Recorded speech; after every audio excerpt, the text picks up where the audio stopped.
York, AP, at least 13 former Trump administration officials violated the law by intermingling campaigning with their official government duties, according to a new federal The report from the Office of Special Counsel released Tuesday says the officials broke the law without consequence and with the administration's approval as part of a willful disregard for the Hatch Act, which prohibits government officials from using their official roles to influence elections, including supporting candidates while acting in their official. The cumulative effect of these repeated and public violations was to undermine public confidence in the nonpartisan operation of government, they wrote, adding that, such flagrant and unpunished violations erode the principal foundation of our democratic system, the rule of law. The office investigated officials' comments in the lead-up to the 2020 presidential election, including the Republican National Convention, which was held at the White House in a major break from historical norms. While the Office of Special Counsel concluded that hosting the event at the White House did not itself violate the Hatch Act,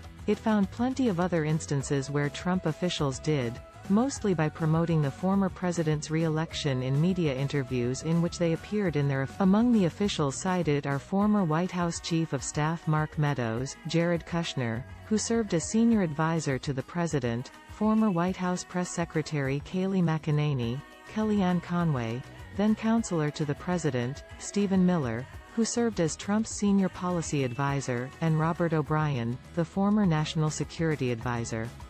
Conway had been repeatedly cited by the office, which at one point went so far as to. In each case, the subject official was identified by their official title, discussed administration policies and priorities related to their official duties, and/or spoke from the White House grounds, the report read. The investigation also found that then Secretary of State Michael Pompeo changed State Department policy to allow himself to speak at Trump's convention and then referenced official work in his speech.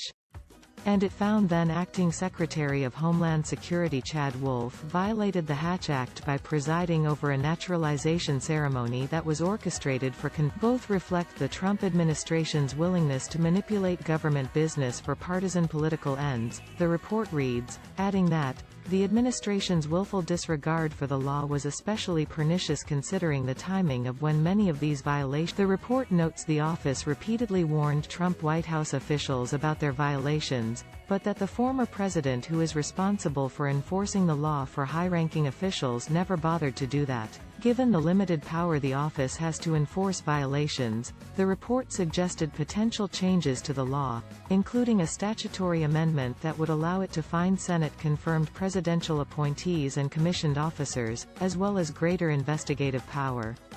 They also recommended an amendment to clarify which areas of the White House should be off-limits. The 2020 election revealed that, at least with respect to an administration's senior-most officials, the Hatch Act is only as effective as the White House decides it will be.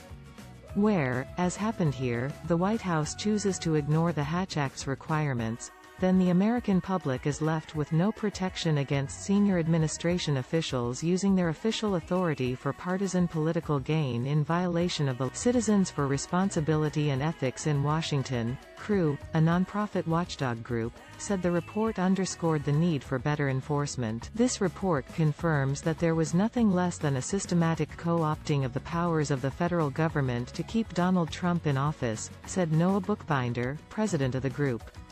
Congress must act now so that this never happens.